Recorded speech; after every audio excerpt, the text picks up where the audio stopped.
Omelet's guest this morning is the one and only Bob Hope. Mr. Hope, you speak at so many variety of exhibits and speeches and different groups. Do you change your material a great deal? All the time, yeah. I have stock material that I do for certain types of entertainment, things they want to hear, you know. But like tonight, I'll do things that are on the headlines and always try to keep abreast of things that people are talking about and thinking about. Are there certain subject areas that you avoid? Well, there's nothing that people won't laugh at. Some of the biggest jokes are on death, you know. Certain types of jokes about death they'll laugh at. But you can't mention the A-bomb, for instance. It's very hard to get a laugh on an A-bomb because before they get to the laugh, they think about the whole world disappearing.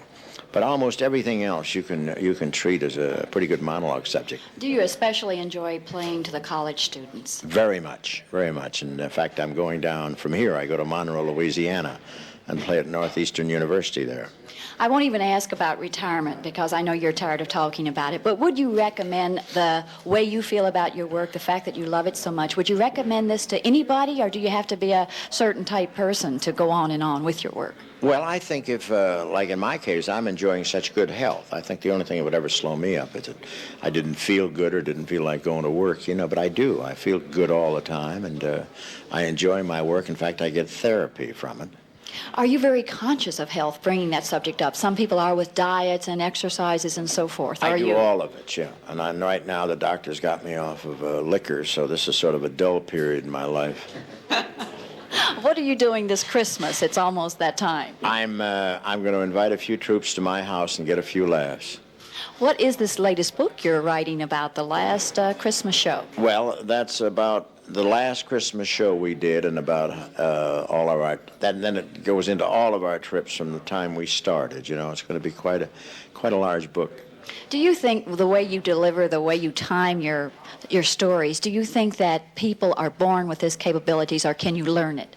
I don't know. That's a strange thing, and there's a big question marker. That's a great question because nobody's ever found that out, whether you inherit a sense of timing or not, because that's the whole trick of my business anyway, you know, because all I do is in my delivery, because when imitators like Rich Little try to imitate me, the only thing they do is act like I walk like Jack Benny, which is a lie, you know, and there's nothing else they can imitate. What do you think of the caliber of the young comedians coming up? Well, there are a few that I wish wouldn't come up so fast. No, there are some good ones. There's, a lot of comics that have come up, and I saw a couple of kids in Chicago a few weeks ago called Tim and Tom that delighted me, and I've recommended them to NBC to hold auditions for them. Thank you so much for giving me a few minutes of your busy schedule. Bob Hope, we'll be back. Thank you so much.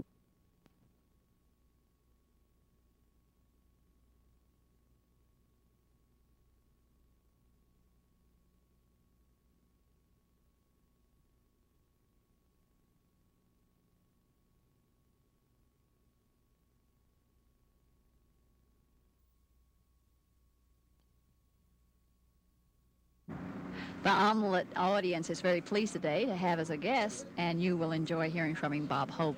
That's a short introduction, but with a man of your stature, it's not necessary to go on with adjectives. I want to start off, though, by saying I tried to get an interview with you recently, and you were on a very pressed schedule, but still you were very gracious and very polite.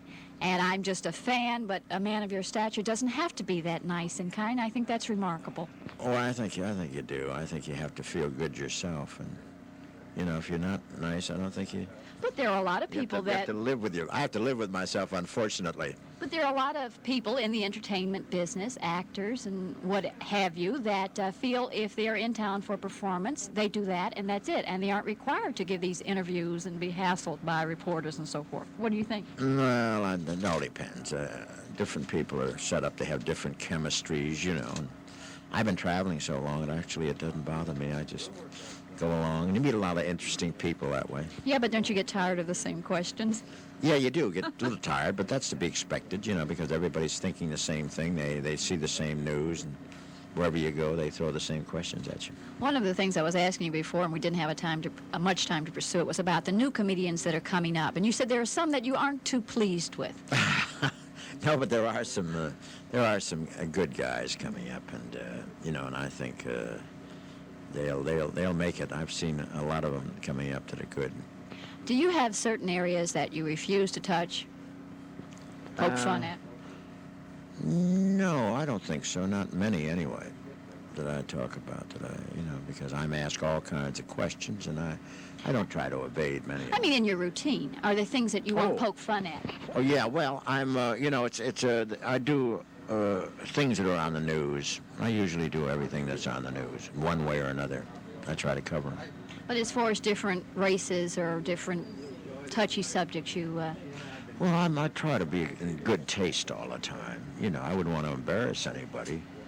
And that's one thing, because I am on television, and I'm sort of geared to that. I'm not geared to the nightclubs or the Vegas thing. I'm geared to television. Mm-hmm. And the people know me from television, so I kind of stay I stay pretty clean.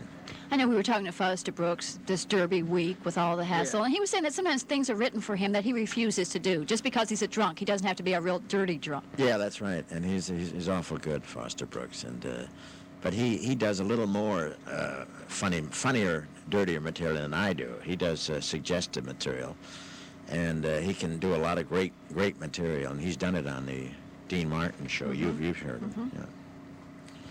Who are some of those that you admire a great deal? In comedians, I can't think of any right now. That's a loaded question. That's not a fair question, was it, Mr. Holt? No, but I do. I think I admire everybody that you do. I admire, Jack. And I've heard all of you say the same about Jack. right. Jack Benny, and he was a great artist, and all the young guys. I like Shecky Green, and I like Don Rickles. Bringing up the name Don Rickles, what about Rickles? What about that type of real scratchy humor? I mean, he gets under a lot of people's skin. Yeah, but it is good. It's not too comfortable at times, because he keeps talking about me. He'll say that the last time he saw me work was I entertained a group of Japs in the island of Niki Naki or something, and he does things. He's a tear-down artist, but he's got a great line. He's distinctive, and I think he's very enjoyable. And I saw him yesterday. He was taking his Cobra for a walk. Now, what does the general public think of him? I mean, do they... Oh, they like him. He's a very big draw, and they buy him. They buy his style. And as you say, everybody has an individual style, and Absolutely. You would not attempt to do something that... Right.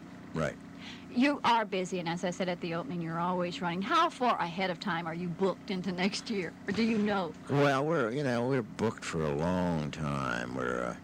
I'm booked now for next year and certain dates that you want to clear, and they want to make sure that you make. And I'm booked up until this fall. And if you don't believe it, look at the expression on my wife over there, because she says, "You're not going there, are you?" Now, what do you think you could adjust to retirement? And I know you're tired of answering that, but do you think... I sure could. If I could really think play you a little could? better golf, I could. And I think if I retire, but there's no way I'm going to retire as long as I feel as good as I do now. I remember you answered that before, as long as your health is doing it. Is that right? Great. You'll continue. Stock line. Oh, I just dropped my notes. I'll look down at them. Well, you say you wouldn't have any difficulty adjusting. What about the comments that are made about people in the news and entertainment that make statements about government and politics? Oh, I think they're entitled to. I think everybody's entitled to make their own statements and how they feel about it, But what about the fact that you sway a lot of those people that admire you? You don't think that's I try justified? not to. I try to stay out of that, and especially during my performance. For the last 35 years, I've walked the line because I've known all the different politicians and everything, and known them personally, and known all the presidents personally.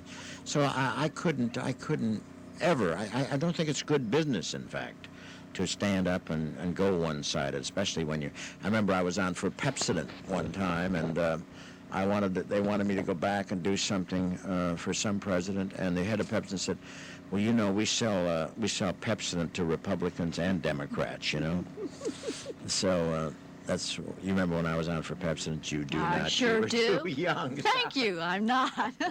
But that way you do poke fun at both. Yes, I do. Right. What about going into politics? Me? I got a grunt from over there. No, boy, no. No, but I mean, you don't think they're two separate areas? No, I couldn't, Don. I couldn't go in. I'm not qualified to go in. I don't feel it. And But I mean, you don't see it's wrong for others who are in acting. oh, I should say not if they're qualified. We have a man out there as our governor who looks pretty good. We're back to back on the Late Show all the time, and he's out there. He's in Made Up, and I tell you, he's taking a good hard look at Washington right now. Mr. Reagan, who's yes, something we else. know who you're speaking of. What's your feeling about amnesty, to get serious there for a minute? Now that the Vietnam War is over. About what? Oh, amnesty. I think you've got to give it a lot of consideration. I think you have to give these people consideration, because if you know that the Vietnam situation wasn't a war, and a lot of kids realized their responsibility, and they went and they served. A lot of these kids read the newspapers and heard a lot of stuff, because it wasn't a war at all, and nobody really had to knuckle down as far as the headlines. And you read things in newspapers that were against this war, that influenced these kids, you know. And I think that they should be given some consideration. I think they should serve, you know, but I think I just can't say I'm against it entirely. I think you should consider some kind of amnesty. Have you got the winner for the Derby? I don't know. I think I may take my hat pin out again, my wife's hat pin. Do you have a certain theory or your method, or your careful study? No, I don't, Don. I'm just I just go around. The last time I was here, I met a tout who was so convincing he lost $40 of his own money. And I'll just go around. I got Fred Levy here, as a Louisville man. I know he knows the horses, because I've eaten at his house. Thank you so much. We're about out of time. It was a pleasure to have this time with you. We'll be back with more of Omelet.